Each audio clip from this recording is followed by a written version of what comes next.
Salam jumpa pemirsa. Senang sekali Jurnal Daai dapat hadir kembali menemani Anda. Kali ini bersama saya Sumboko. Dalam Jurnal Daai edisi ini, kami telah menyiapkan liputan khusus terkait Hari Pangan Sedunia, yaitu mencintai pangan lokal dan mutlak berbagi demi kecukupan pangan.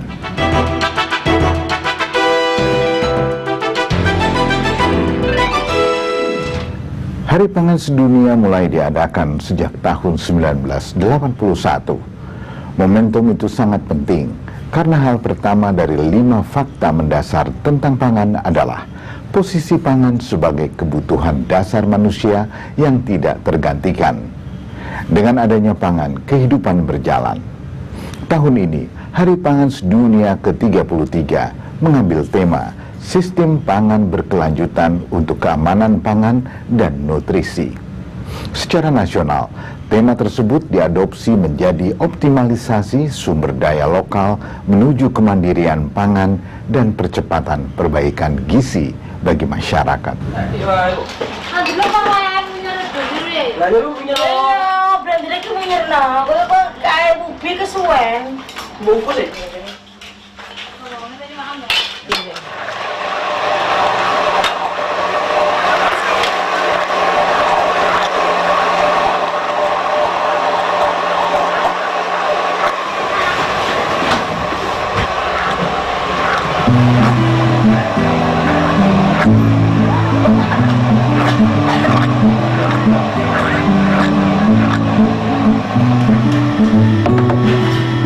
Ya, kalau dengar-dengar sih ubi itu banyak mengandung serat ya.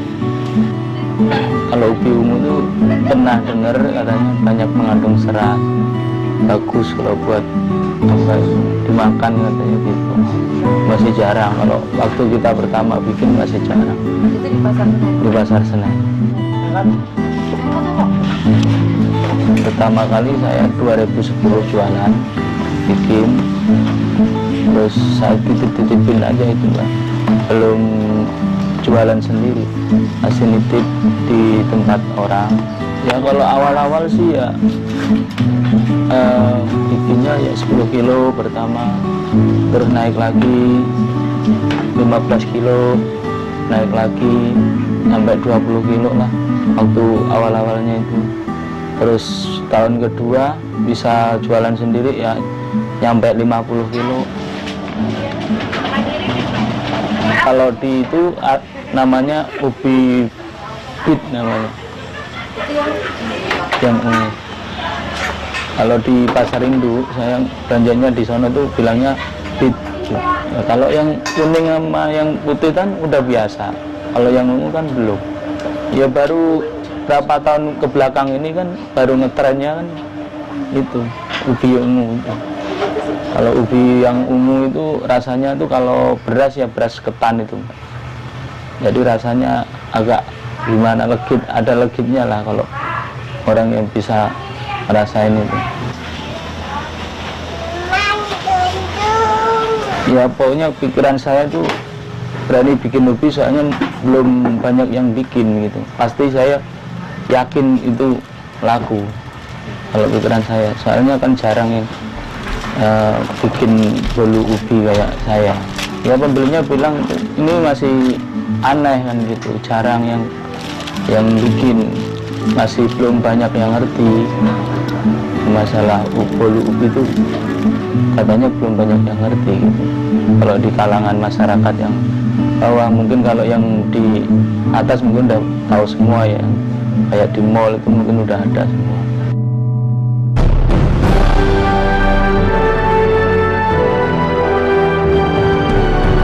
Hari Pangan Sedunia diperingati bertepatan dengan hari terbentuknya Organisasi Pangan Dunia FAO, yakni setiap tanggal 16 Oktober.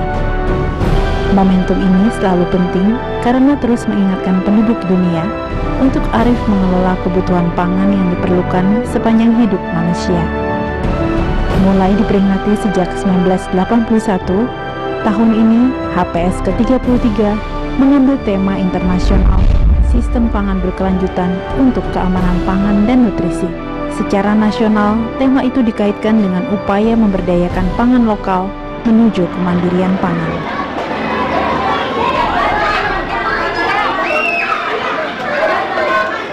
Sehingga mengadopsi dari tema tersebut, secara nasional kita menyepakati temanya adalah optimalisasi sumber daya lokal melalui diversi pangan menuju kemandirian pangan dan percepatan perbaikan gizi masyarakat.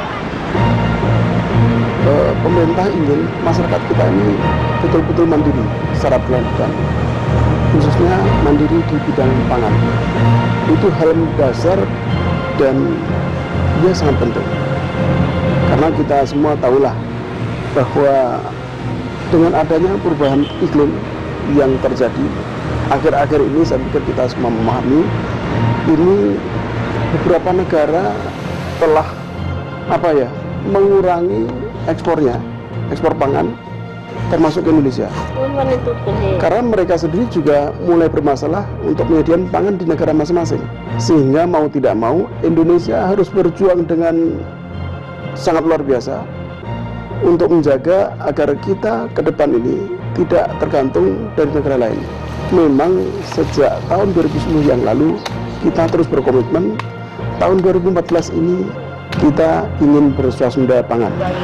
Tadi ini udah dimasukin ya Pak ya? Udah? Rotinya udah di dalam dus. Sama kue hitunya udah juga ya? Pepek udah. Pepek udah. Ini Ambon Bangka, roti pisang Bangka. Nah, kue cincin Bangka. Ini klepon Bangka juga. Ini ulen beras ya. Ulen beras atau yet-yet orang bilang Bangka juga. Ini Nagasari Bangka. Bocornya Ini apa? Sangkolun Bangka juga. Terus ini tadi apa? Ininya udah juga? Ininya udah ya? Nah, coba buka lagi deh. Jangkongnya. Edi beserta keluarga sudah mulai membuat kue tradisional sendiri sejak 1979 atau 34 tahun lalu. 96. Ia berdagang kue di Pasar Kopro, Jakarta Barat ini sudah lebih dari 26 tahun lamanya. Berapa kok sama? 2,5. Kalau misalnya dari pagi jam 5 sampai jam 9 bikinnya. Jam 5 sampai jam 9 berarti ya 45 ya Bu? 4 jam. Bahan-bahannya bahan-bahan di sini aja. Misalnya kita pakai sagu Bogor. Justru orang lebih memilih tradisional.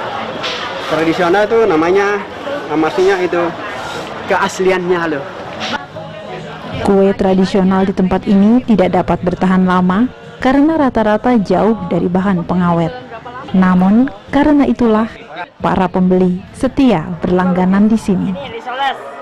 Enak, garing gitu ya. Soalnya ininya dibuatnya bukan dari santan, jadi kita nggak kolesterol, dari susu. Jadi santan diganti sama susu. Jadi saya senang tiap hari gitu makan. Ya, saya lebih senang kue-kue tradisional daripada kue-kue luar gitu. Kue-kue luar terlalu itu susunya terlalu lemak gitu. Sedangkan saya udah ada kolesterol. Sore menjelang, Kasuan dan pegawainya bersiap membawa kue dengan gerobak. Tujuan mereka, Pasar Kue Subuh Proyek Senen, Jakarta Pusat. Jaraknya kira-kira 1 kilometer dari rumah mereka.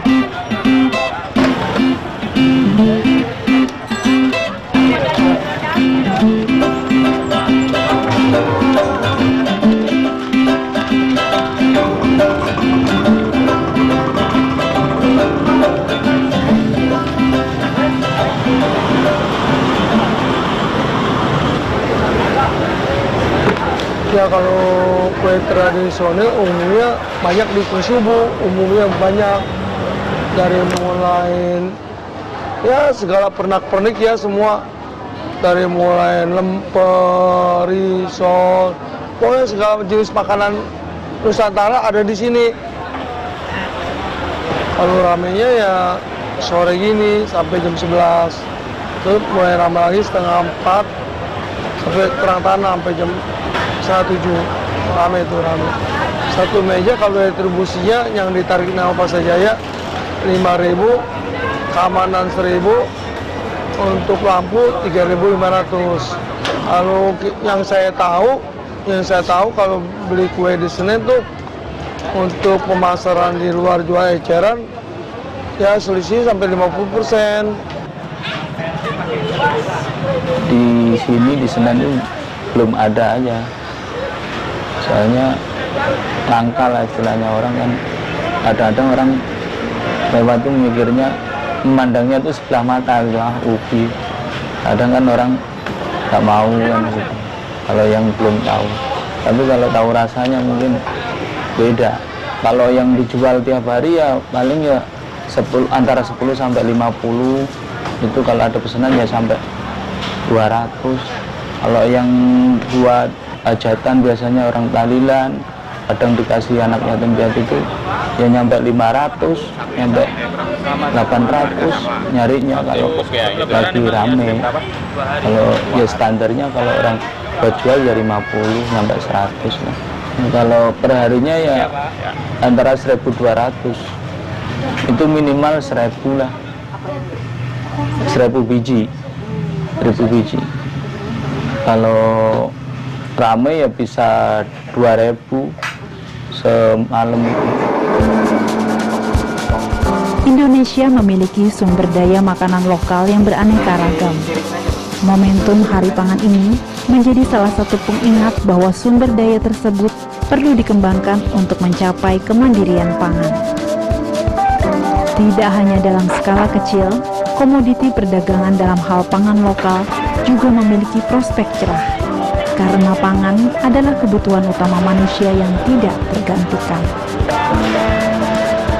Pemerintah menetapkan Undang-Undang Nomor 7 Tahun 1996 tentang pangan dan juga Inpres tentang percepatan diversifikasi pangan untuk mengatur dan mendorong pemberdayaan sumber daya pangan demi tercapainya kemandirian pangan. Krisis pangan seperti yang terjadi 2007-2008 itu bisa terjadi kapan saja, bahkan dalam waktu sangat dekat. Dan oleh karena itu kita harus antisipasi. Dan Hari Pangan Sedunia ini merupakan momentum yang sangat tepat bagi kita untuk menumbuhkan kesadaran masyarakat betapa pentingnya kemandirian pangan itu.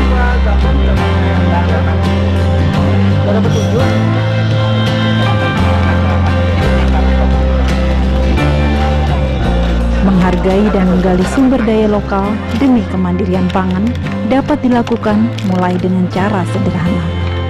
Selain memiliki nilai ekonomis, hal ini juga dapat mengurangi laju pemanasan global dan meningkatkan kecintaan pada tradisi lokal.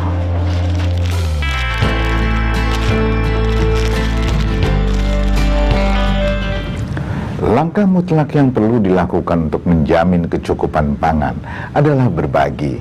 Saat ini, menurut Organisasi Pangan Dunia, 1 dari antara 8 orang menderita kelaparan.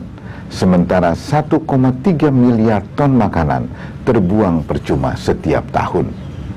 Berbagi dan tidak membuang makanan adalah tindakan nyata yang dapat dilakukan sehari-hari. Salah satunya, makan dengan sikap 80% kenyang dan menyisihkan 20% demi kepentingan orang lain. Menghargai makanan berarti menghargai alam dan bersikap adil terhadap sesama. Idul Adha, hari besar keagamaan kaum muslimin, adalah sebuah perayaan yang syarat dengan makna berbagi. Idul Adha mengingatkan umat muslim akan teladan Nabi Ibrahim. Nabi Ibrahim memiliki cinta yang besar kepada Sang Pencipta, lebih daripada kecintaannya pada hal apapun di dunia ini.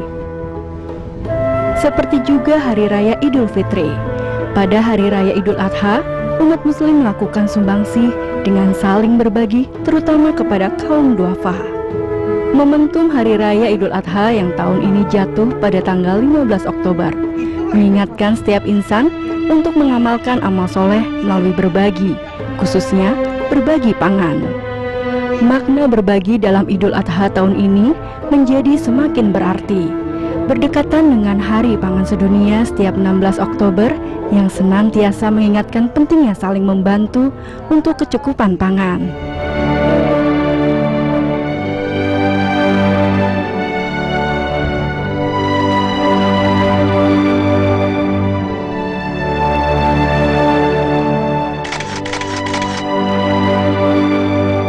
Data tahun 2011 dari organisasi lingkungan non-profit internasional Earth Policy Institute mengungkapkan jumlah konsumsi pangan dunia pada periode 1995 hingga 2005 sebesar 25 juta ton per tahun.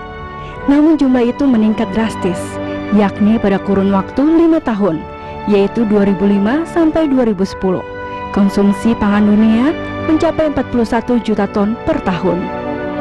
Salah satu pemicu tingginya jumlah konsumsi pangan itu adalah meningkatnya jumlah penduduk dunia yang kini mencapai 7,2 miliar jiwa.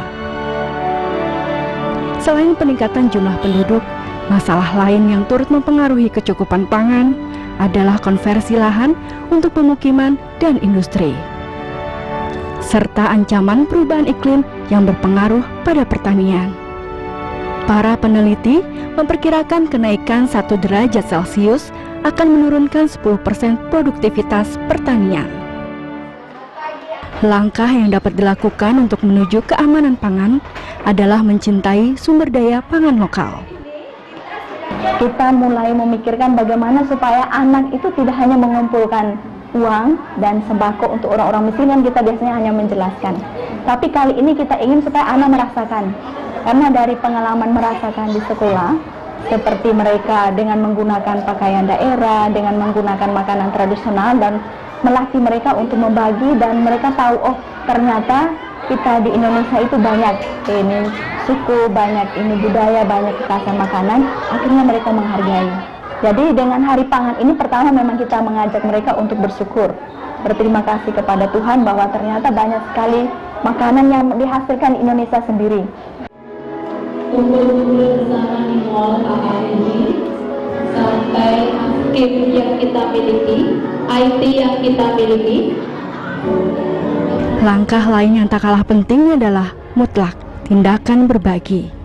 Selain mengenalkan anak pada kekayaan berbagai jenis pangan lokal di Nusantara, para murid juga mendapatkan pengarahan tentang kondisi pangan dan kelaparan di dunia. Tujuannya memunculkan bela rasa agar bersikap menghargai makanan dan menolong sesama dengan berbagi.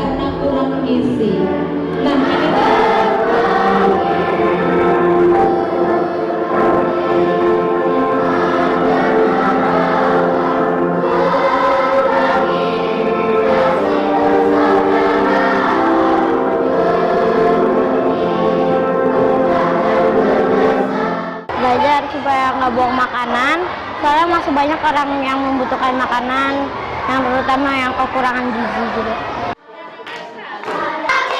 Karena ya sebetulnya kalau misalnya kita menghargai makanan, berarti kan kita juga menghargai orang lain, kita menghargai diri sendiri juga kan. Terus kalau misalnya kita menghargai makanan, yang pasti kita juga membantu orang lain dong. Kita kan ya makanan itu juga mereka yang kerja keras, mereka bukan cuma kita beli, asal beli, dan bukan kita yang buat. Menurut kriteria FAO, Program Pangan Dunia, WFP, dan Dana Internasional untuk Pembangunan Pangan, kelaparan adalah kondisi di saat masyarakat tidak memiliki cukup makanan untuk kehidupan yang sehat dan aktif. Organisasi Pangan dan Pertanian Dunia (FAO) memperkirakan 12% dari total penduduk dunia, atau sekitar 842 juta orang mengalami kelaparan kronis sampai 2013. Ini berarti 1 dari 8 orang di dunia menderita kelaparan. Data FAO juga menunjukkan sekitar 1,3 miliar ton makanan hilang atau terbuang sia-sia setiap tahunnya. Jumlah tersebut setara dengan sepertiga jumlah produksi makanan yang dikonsumsi oleh manusia seluruh dunia. Kita harus peduli dengan orang-orang lain di dunia ini. Seperti yang ada di Afrika sana, yang orang-orang itu hanya tidak punya berlemak, jadi hanya bertulang juga. Itu yang membuat saya sangat luar biasa sedih. Saya berdoa untuk mereka untuk tetap sehat, tetap mampu bisa melakukan semuanya, dan saya mencoba untuk tidak menyisa-nyisakan makanan saya agar tidak bisa agar tidak tersisa. Paling tidak kalau mereka merasa bahwa ada yang membutuhkan, mereka mau ikut berbela rasa. Akhirnya mereka tidak sembarangan untuk membuang makanan, tidak memilih makanan apa yang mereka suka saja, tetapi sungguh-sungguh mau membagi sedikit apa yang mereka punya kepada orang lain dimanapun mereka bertemu. Badan Kependudukan dan Keluarga Berencana Nasional (BKKBN) mengungkapkan pada 2013 ini diperkirakan jumlah penduduk Indonesia akan bertambah menjadi 250 juta jiwa dengan pertumbuhan penduduk 1,49% per tahun. Indonesia berhasil menurunkan tingkat kelaparan dalam negeri, yaitu dari 19,9% di tahun 1990 hingga 1992 menjadi 8,6% pada tahun 2010 hingga 2012. Artinya, dari 37 juta penduduk yang menderita kelaparan menjadi 21 juta penduduk. Namun jumlah itu masih sangat besar dan masih rentan untuk bertambah lagi. Menghabiskan makanan yang kita ambil menunjukkan sikap bertanggung jawab. Agar makanan pasti habis, perlu memilih untuk bersikap 80% kenyang, sementara 20%-nya disisihkan. Misalnya, dalam bentuk dana demi kecukupan pangan orang-orang lain yang masih menderita. Tidak menghabiskan makanan secara tidak langsung berarti pula merampas hak orang miskin.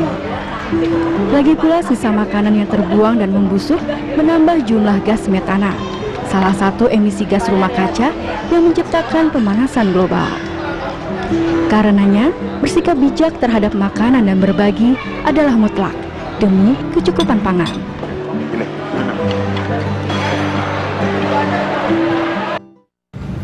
Kecukupan dan kemandirian pangan adalah pekerjaan rumah bersama. Salah satu cara sederhananya mencintai pangan lokal dan mengembangkan sikap menghargai dan saling berbagi. Jadikanlah hidup ini penuh makna, karena setiap peristiwa mengukir sejarah. Jika Anda memiliki saran atau kritik, silakan kirimkan ke website DAI TV atau ke media sosial DAI TV, atau telepon ke 021 5055 8889. Akhirnya, saya Sumboko mewakili seluruh kerabat kerja Jurnal DAI mengucapkan terima kasih atas perhatian Anda. Sampai jumpa.